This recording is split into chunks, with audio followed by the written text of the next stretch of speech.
about to listen to the Dr. Dahlia Show. Sassy, stimulating medical talk radio. Any medical advice Dr. Dahlia Wax gives on her show should not be substituted for an actual visit to your medical provider. And now, here's Dr. Dahlia.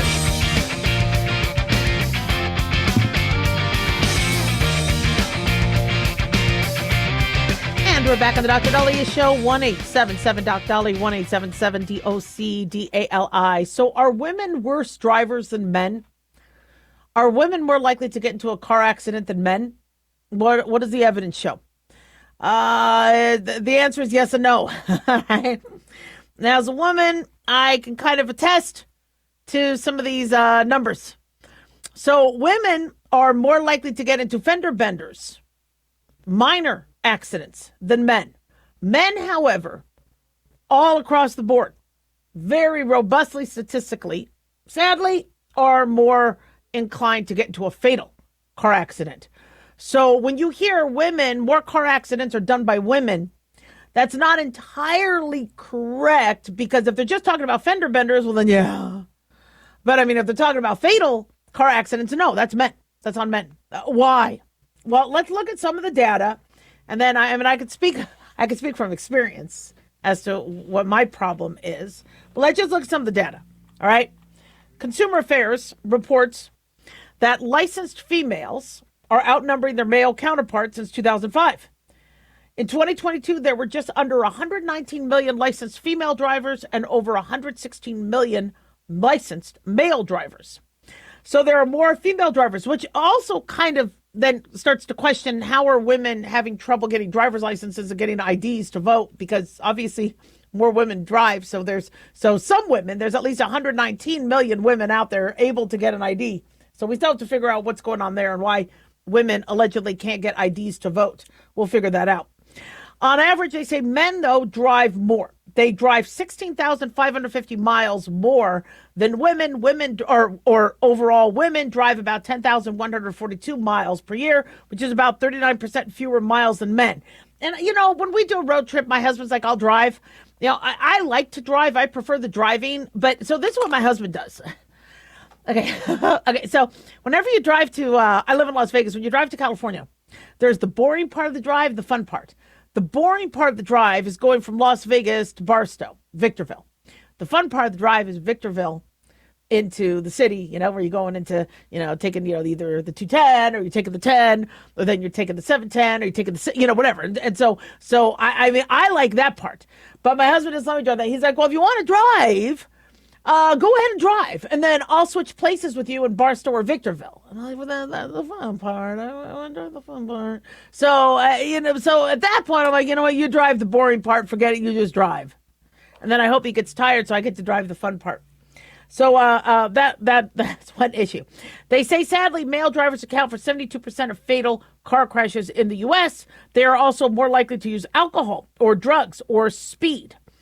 So if you have more men doing more risky behavior, yes. However, for females, they say they are statistically involved in higher frequency of minor low-speed accidents, such as fender benders, parking lot mishaps, or rear-end collisions.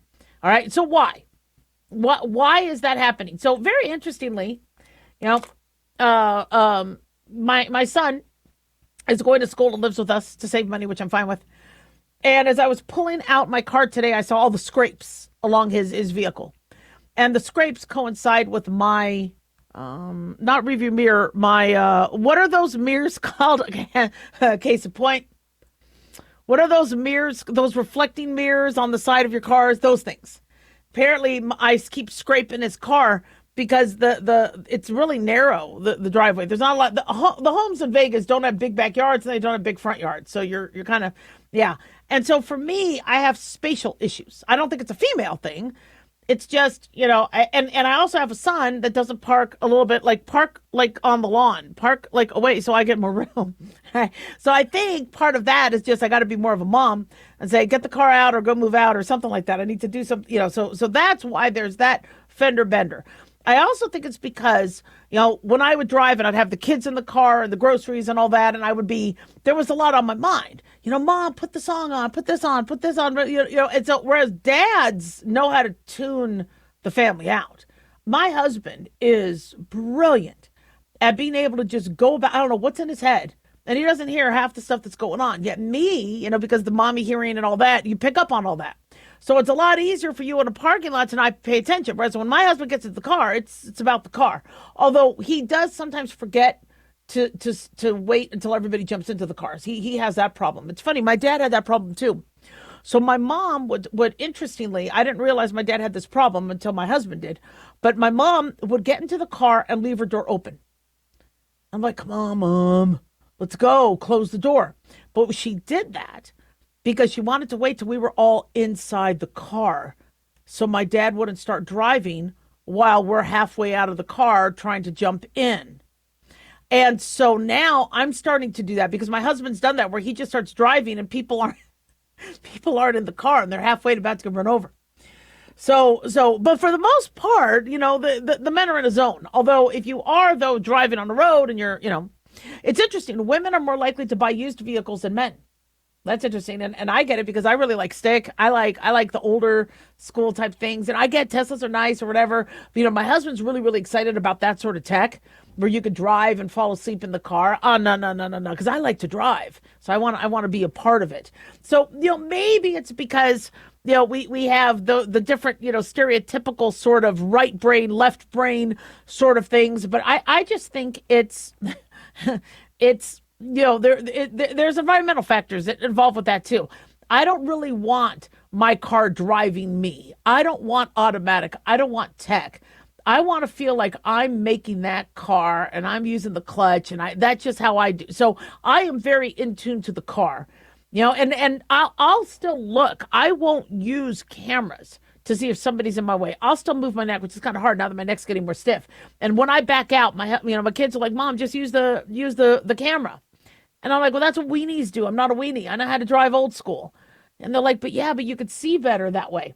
So it could also be that maybe women on the whole are less likely to accept tech.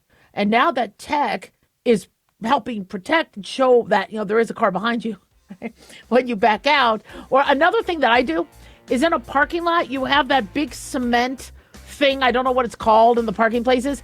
And I'll drive forward thinking I could drive forward. And then boom, I hit the cement. Are they called markers or what are they? I don't even know how they're called. Forget it. 1-877 Doc Dolly, don't go away.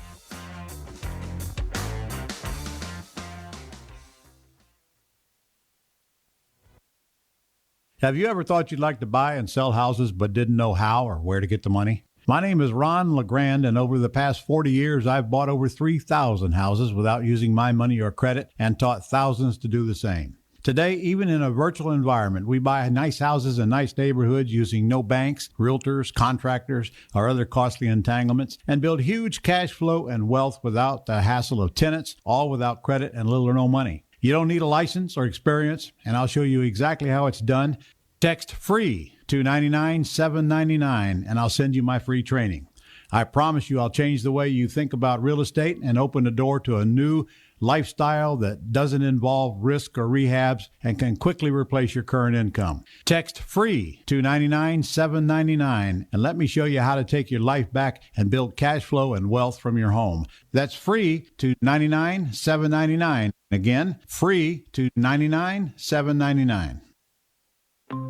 Hi, it's Mark Falter, host of the Financial Fitness Show. I strongly believe that no one should ever pay 1 penny more in taxes than they are legally obligated. Unfortunately, for most hardworking Americans, this just isn't the case. Why? Because most people spend more time planning next weekend's getaway than trying to ensure they're going to pay less in taxes. My financial fitness team has put together some materials that I know are going to help you. It's the Tax Savings Kit. Tax Savings Kit includes 3 things: free tax analysis, top 10 ways to pay less in taxes, and an investor's guide to taxes. Now, how do you get it? Simple. 866-764-2635. Again, 866-764-2635. I'm Mark Falter. This is Financial Fitness, making personal finance profitable.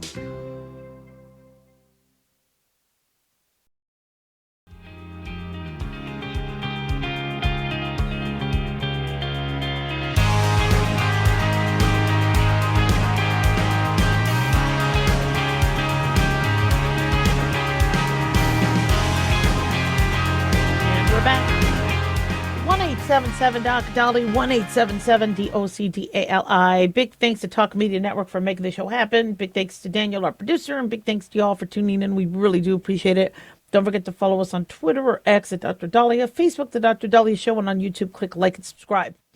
So we have made some huge, huge gains as it pertains to Iran and annihilating their navy and their military and their nuclear capabilities, and that Trump and his team need to be commended. A critique I have of Trump, however, is you can't keep going on camera saying we're good, they're surrendering, we won, it's over, we're going to be done in the next week or two, and then it looked like it persisting. And with Iran on Friday, it was interesting because stock market soared. It was fantastic. We were all happy about that. We did talk about stock market anxiety because people are like, well, do I sell? Do I hold the stocks? What do I do? So we talked about that. But, I'm thinking, though, in my head, I'm like, though, Iran, did they all of a sudden have a change of heart and now everything's fine? And I am very suspicious of Iran. Maybe it's because of the Exodus story with Ramses II, where there would be the 10 plagues. And he's like, all right, you could go. And then, no, I changed my mind. No, we're not going to let you go. No. Finally, he lets everybody go after the death of the firstborn. He says, fine, go. Moses, take your people, get out of here. And then he changes his mind again. So is it that Iran is changing their mind? Or is it that the messaging we're getting, from America is a lot more optimistic than it is, a lot more positive? Or is it that we don't really have somebody in charge in Iran? So that we're speaking to one group of people saying, we're good. We're going to open up the Strait of Hormuz. No problem here. But you have other entities going, no, we're going to keep just going through and we don't care about the American, ceasefire. So we're supposed to be, coming up on the end of the ceasefire. There's supposed to be talks in Pakistan today. But he doesn't think they're going to reach an agreement to the end of the war, especially since what happened when an Iranian-flagged cargo ship tried to go through the blockade. So the U.S. warned them. They didn't care. So they attacked and seized it. And this is now the first interception since the blockade happened. So Iran is upset. And their military command vowed to respond. So I don't think the ceasefire is happening. Not sure, though, why they would have done that without there being any explanation. I'm really kind of confused by how they thought that they were going to overrun a blockade. And then why didn't they say, look, we need to get this ship to China? Apparently, I think it was a ship that was China bound. This is what we're doing. Do we have permission to go? Who knows? Unless maybe they did ask for permission and Trump said no, because we're trying to, economically restrict you so you get to the peacekeeping table and the talks and you come up with a deal. So it's a little confusing. It does appear chaotic. I am sure within the Pentagon things are a lot more clear, but there's only so much information they could give us in the media, and I get that. But a second round of talks are supposed to happen. I don't have high hopes for that at all. I think we're dealing with multiple different facets within Iran. From what I understand, the son of the Ayatollah is not very active. Either he's in a coma or dead, or we don't know much. So who actually are we dealing with? Everybody's trying to guess who is it that we're dealing with. So obviously, U.S. knows. Jared Kushner and Steve Witkoff, they obviously know that they're dealing with some envoy, but do we know 100% who's making or breaking the decisions? Not on the whole. And I would like to see an end to this. But do we extend the ceasefire? I think the 2-week ceasefire started on the 7th, so it ends tomorrow. But no, I don't think the president wants to extend it. And I don't blame him. I don't blame him for not wanting to, because if Iran is not coming to the table, if Iran is not, and people always say, but Dr. Dahlia, how can you ask another country to not defend themselves with a nuclear weapon? Iran could defend themselves, can have a military, but it's a nuclear weapon. And with their history of funding terrorism and their, suicidality with some of their attacks, no, I think we have it in our right. When you have a country that has shown that they are an enemy to you and they have attacked you multiple times throughout the last few decades, and funded the Hamas attack and Hezbollah and helping Russia, and when for them to have a nuclear weapon, I do think it's in our right, as world leaders, to say no, we don't trust you, especially since you have vocally said you wanted to use it, and you have vocally said who you wanted to use it on. Well, then, no, absolutely not. You could defend yourself. You could have military. You could have a perimeter. You could have, you could deport people who aren't citizens. You can't kill your citizens. That's not okay. And hang them and murder them for speaking out. You can't do that. But if you are allowed to still be a sovereign nation, nobody's messing with that. We just don't want them to have a nuke. So then, how do we actually address that? The nuclear dust. So there's a lot of talk on how that would happen, but for U.S. troops to, secure Iran's enriched uranium, it's not going to be a team of 4. People are suggesting that it is going to take troops that are going to have to go in there, establish a perimeter, and then remove it. I know people are a little nervous about that. But it's unfortunately, under Obama and all that, we are in this position now where Iran was able to do this. And if it doesn't happen now, I don't know when it'll happen. Israel, I don't think, has the capability to send in thousands of troops to remove it. It would have to be on America. It should be on the UN or NATO, or, there other countries should be helping with this. But no. So that is going to be a process, to remove that, and inspections and all that. But Trump said Iran will not have a nuclear weapon. We're going to get the dust back. We will get it back. Either we will get it back from them or we will take it. And, can you trust Iran? If they give you a barrel of the dust, are you sure that that's enough? Now, they do have the knowledge to make more. And we do believe that in the future they will work to do that. But if what Trump was able to do is give us at least a decade or two of peace, because it's going to take them a lot of time. Also, we need a new regime that is not going to enrich uranium and want to build nuclear weapons and use them on Israel and other countries and our allies. So it looks chaotic, and it's not going as smoothly as Trump promised, but things are getting done. And this blockade, we could tell that Iran is hurting from the blockade, which I like the blockade, in terms of a non, shall we say, bloody, way to restrict and to get Iran to come to the table and talk and come up with the deal. It's interesting. It's not that they have to surrender, although they're close to that. They're just not going to. With Iran, they're not going to say they're surrendering. They're going to say, well, let's negotiate. And America is allowing them to save face by going, well, let's have a negotiation. But basically, if they're blockaded and they don't have a navy and their military is weakened and they don't have a leader, it would be a surrender. And I'm sure Trump will later call it that, but he has to be very, very careful, because if Iran feels they're surrendering, they may take other people down with them. And we still have millions of people under their control, citizens that they can hurt or continue to hurt. So you guys know more about, geopolitics and what's going on with the Strait of Hormuz and all that. My role is, to talk about the psychology of it and the what are the latest developments of it. We know that Israel is going to is very open to having talks with Lebanon, but there's Hezbollah in Lebanon, and Hezbollah opposed the talks. They like the ceasefire, but they don't want to talk with Israel. They don't. They're a terrorist organization. They don't negotiate. They don't, This is why Israel's had an issue going, we got to negotiate with terrorists. The only way to negotiate with terrorists is annihilate them, get the terrorists out of there.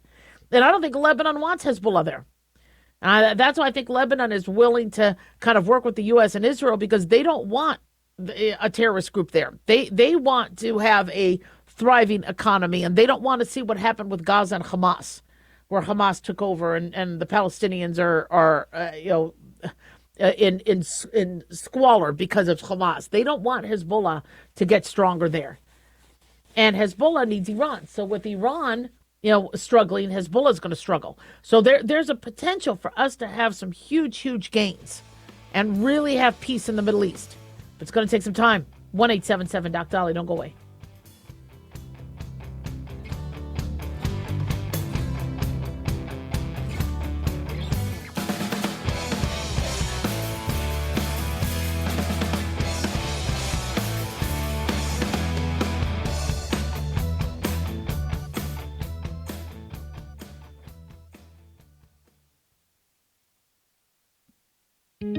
Looking for a gift that can actually help secure someone's future? It's Mark Falter's new book, Common Sense Income Strategies. It makes the perfect gift for that special someone in your life. Mark has helped thousands of hardworking Americans secure their financial future by using time-tested strategies that continue to create wealth, whether the market is up or down. Strategies that will make perfect sense once you take the time to read this powerful book. Common Sense Income Strategies brings to you what Mark has been teaching in person and talking about on the radio for decades. You've worked too long and too hard not to see the fruits of your labor. To learn how to receive your free copy, call 866-764-2635. That's 866-764-2635. Secure your future with Common Sense Income Strategies by Mark Falter. Again, to learn how to receive your free copy, call 866-764-2635. That's 866-764-2635.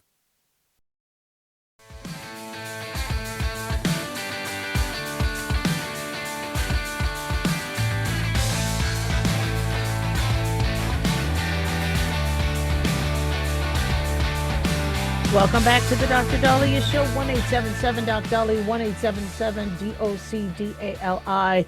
This is a horrible, horrible tragedy. A man kills 8 children, including 7 of his own. This happened in Louisiana this weekend, the deadliest mass shooting in the U.S. since 2024. 31-year-old Shamar Elkins, also, in addition to killing, allegedly, 7 of his own kids and another child, wounded 2 adult women, including his wife in Shreveport, Louisiana. And he was killed by police in pursuit. Right now, authorities are searching for answers. According to Yahoo News, this is just frightening to think that something like this could happen.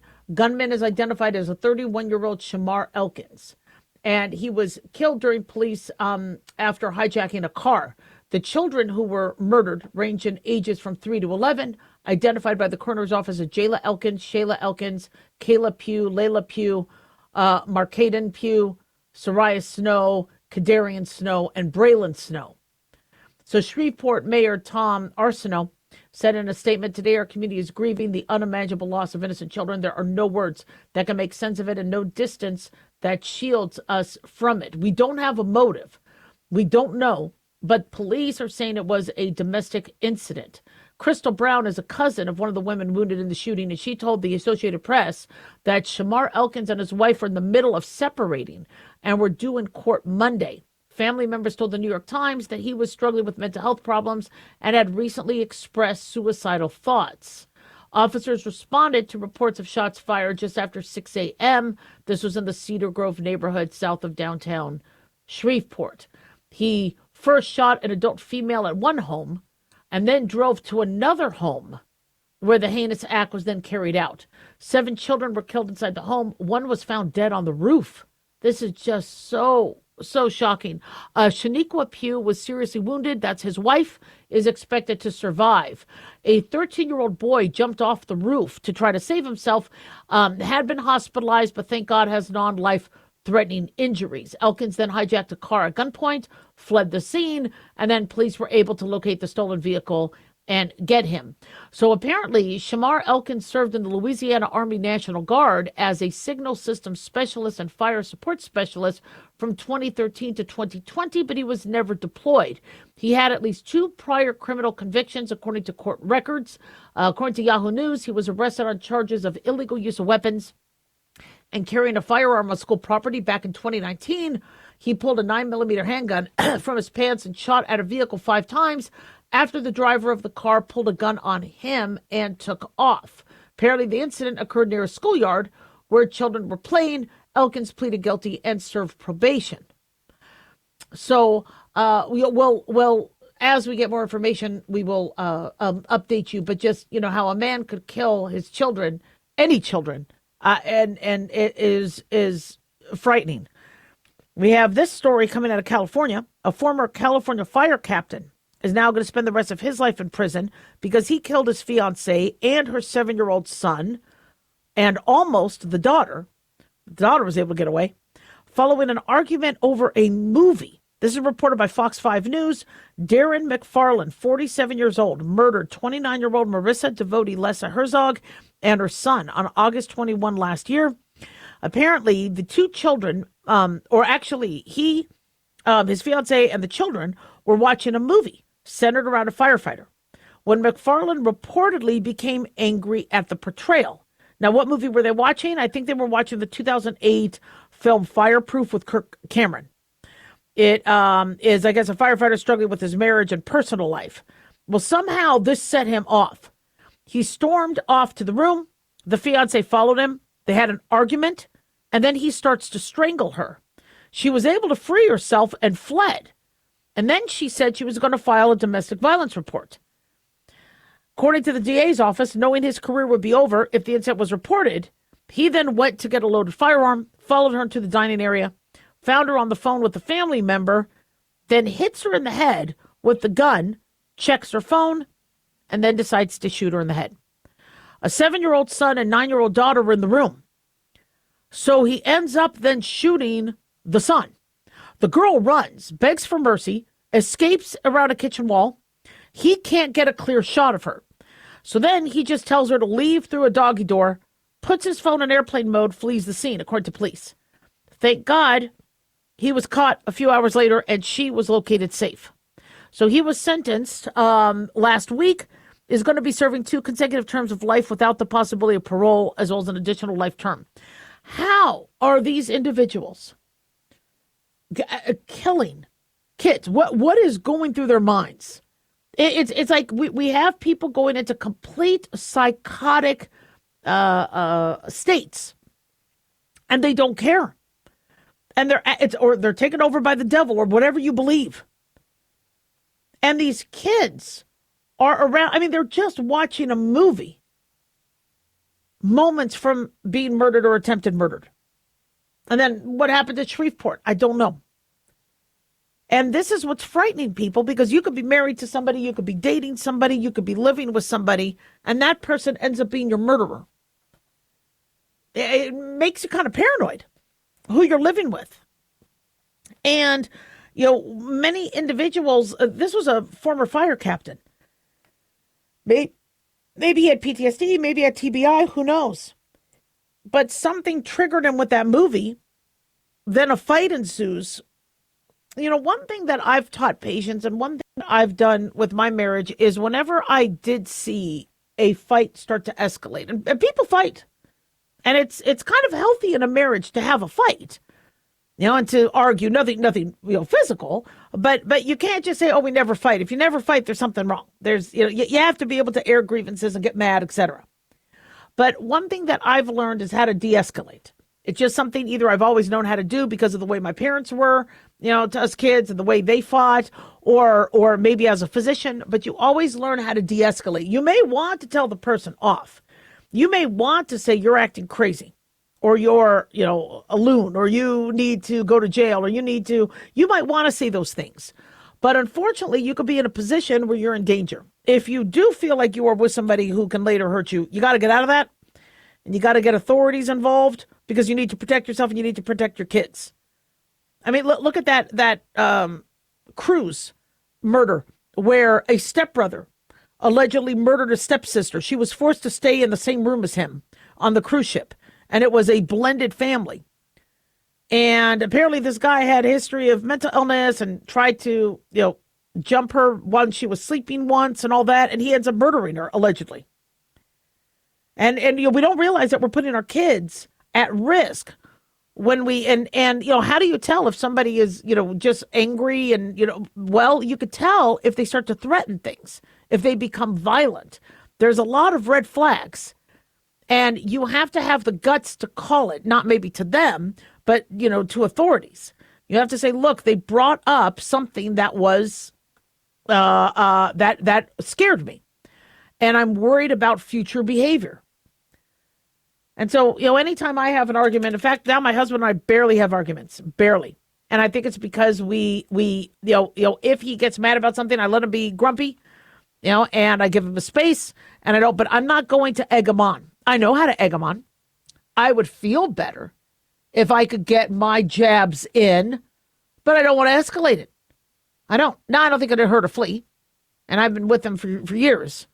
But there's other people that I don't think use that sort of temperament. They don't use that sort of I'm trying to think of the word. They don't temper the situation, and so I'm not exactly sure what happened with that argument, with the fire captain. But it's just frightening to think that people could die at the hands of somebody they love and they're with romantically, or they're with domestically. And sadly, this is happening more and more often. And for this man to shoot the woman he was with in Shreveport and then go to another house where all his kids are, just frightening.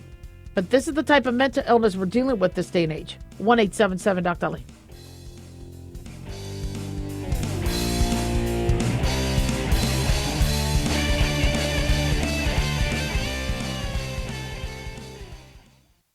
Dr. Dahlia here. Are you tired, burned out, gaining weight, succumbing to the daily pressures of life? Well, how's your dopamine doing? How you feel right now, how you'll feel an hour from now, and how you'll feel next week is completely reliant on your dopamine. Our daily motivation and willingness to push through challenges depends on the intricate chemical process dopamine provides. Christian Kalikas and I created Deploying Dopamine, a book that tells you what dopamine is, when it dysfunctions, and how to successfully deploy it when needed. Find Deploying Dopamine on Amazon today. Check it out. Increase fuel economy up to 7.9% with Hot Shot Secret Gasoline Extreme, the solution to maximize your engine's performance and fuel economy. Whether you're driving a sports car or a daily commuter, Gasoline Extreme is specially formulated with PEA to deep clean. Don't settle for an average driving experience. Upgrade to Hot Shot Secret Gasoline Extreme and go further on each tank. Order now on Amazon or HotShotSecret.com. Hot Shot Secret, powered by science. Hey, America. How tired are you of mainstream corporate media's biased narratives and manipulated news? Their dishonesty and attempts to influence this generation have been exposed, put on display for anyone who's even half paying attention. But the New American Magazine has been an honest source of news and commentary for over 50 years. This is your opportunity to receive the stalwart of principled journalism at a deep discount. Picture a beautifully published magazine arriving at your doorstep twice a month, packed with insightful stories written with integrity. It's also available digitally on the New American's mobile app. Get up to speed with intelligent coverage from a freedom perspective. Right now, for a limited time, the New American is available to radio listeners at a 25% discount on a new subscription. Visit thenewamerican.com/radio25 and receive 25% off. Subscribe today at thenewamerican.com/radio25.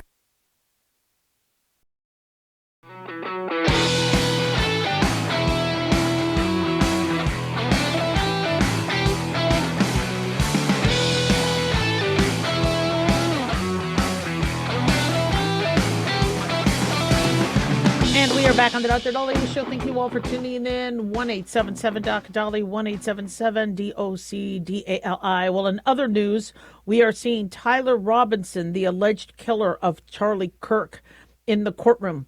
Defense witnesses are trying to ban media and cameras in the room. They're trying to say that all jury members are going to be biased because of what news reported on that. And I'm a little kind of confused by that, because when they do jury selection, don't they, like they did with Trump, what news outlets do you watch?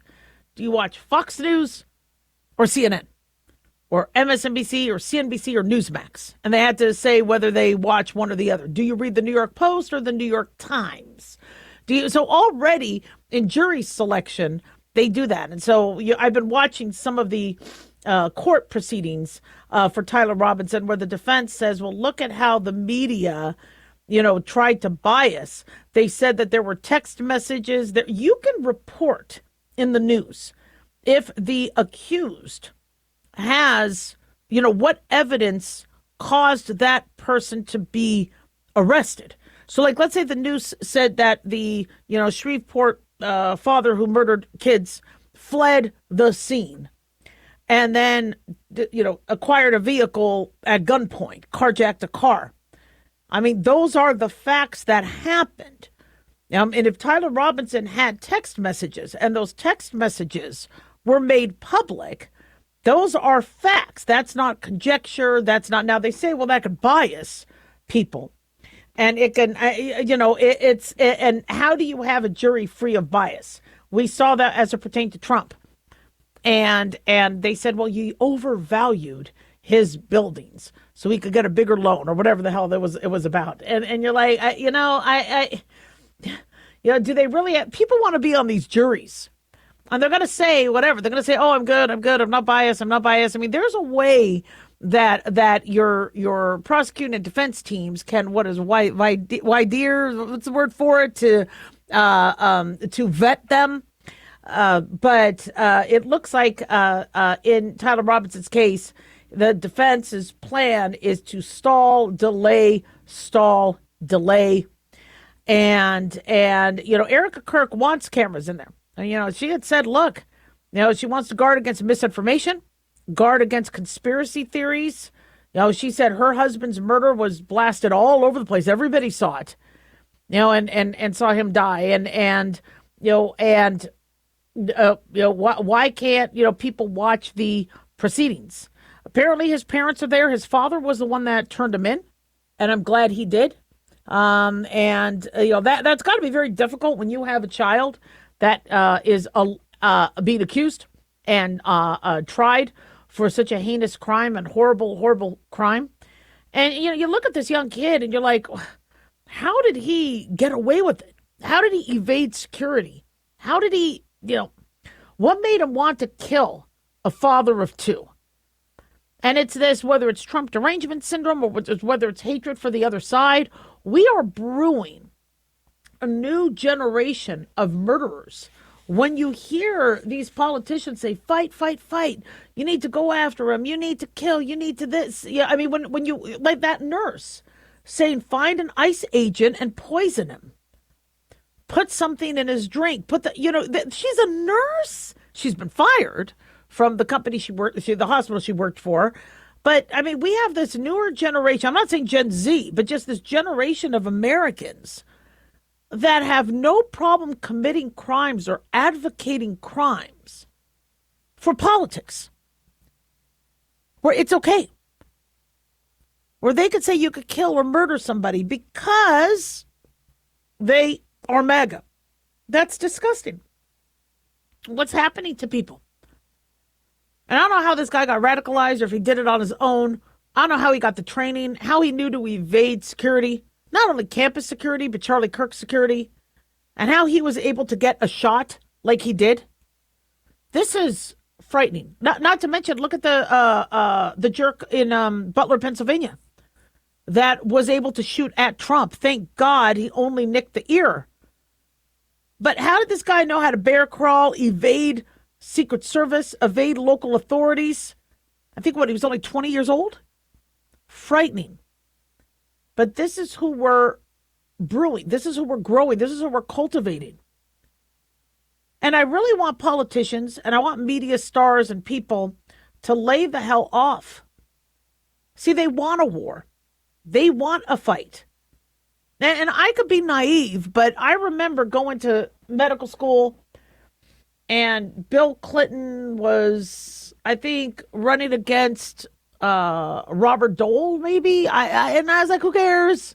I mean, I understand it's important, but I got other things going on in my life. If you voted for Dole or you voted for Bill Clinton, I don't care. I mean, whatever. It's that's you. Then there was the Gore Bush. You do you. It's not that big a deal. America has multiple political parties. That's what America is. And now it's just getting more and more vicious. I mean, look at the cancel culture. If anybody at work found out that you voted for Trump, what they would do to you and how people were losing their jobs and they had to hide their political affiliation. I mean, I remember my parents always said, don't talk religion, don't talk politics because it never ends well. I'm like, well, geez, I don't know much about, either too much. So I'm probably not going to talk much about it. Now here I am with the radio show and all I do is talk about it. But I understand that maybe people did try to avoid certain topics in the past as well, but I don't think it was this divided. I mean, maybe it was divided in the Revolutionary time. You're either for England or not. But what I'm noticing is this is what Hollywood wants. They want the divide. They want to perpetuate the hate. They want you to pick a side, and if you're not with us, you're against us. When you try to say, look, we're just, all lives matter. We're all Americans. We're humans. Let's all work together. No, they look at that as you choosing the other side. And now we have people murdering individuals just for their political beliefs. That's not America. In America, you're supposed to have freedom of speech. The Constitution protects us, but protects our right to have freedom of speech. It does not, however, cloak us in the 24/7 security that some of us need as a result of that freedom of speech. So the Constitution can protect us from saying something, but it's not able to protect us from there being murderers and individuals who have completely lost their mind wanting to hurt us as a result of that. Now, the Charlie Kirk's alleged assassin, Tyler Robinson, did turn himself in, I believe, at the father's behest. And he is facing the death penalty for the September 10th shooting when Charlie Kirk was addressing Utah Valley University campus in Orem. And a trial date has not been set. Judge Tony Graff is going to rule May 8th on whether cameras can continue to be allowed. What's tricky for the judge, and I'm no legal analyst, but if at all the defense feels that something was not fair, it can then cause appeals, or it could cause there to be mistrials. So the judge has to be very, very careful to allow the defense the time they need. So I think the defense says, we need a few more months. You're like, really? We need more. We need more time. We need more, because what they want is more time to pass and hopefully sentiment change.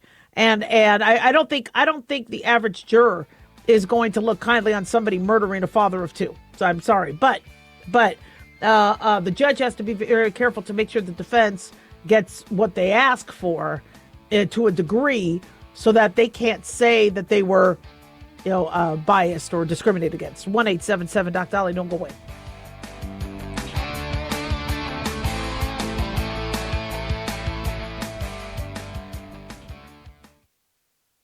Hi guys, Dr. Dahlia here. Addictions can sneak up on us and come in many forms, whether it's drugs, alcohol, sex, video games, porn, or something less obvious such as food, internet, or shopping. Addiction can seem innocent at first and then evolve into an insurmountable evil. In our book, Addiction Basics, Caitlin Kalikas and I dive into the common addictions and provide tips for identifying and preventing these before they sneak in and take over our lives. Addiction Basics can be found on Amazon or my website, drdahlia.com. Check it out. Lisa Wolf here to tell you about our newest website for old-time radio lovers. It's 100radioshows.com. At this site, there are 5 old-time radio shows waiting for you to download free as our gift to you. And be sure to browse the additional 700 old-time radio shows available to you for 70% off by using the promo code RADIO at checkout. This is a limited-time offer, so log on to 100radioshows.com. That's 100radioshows.com.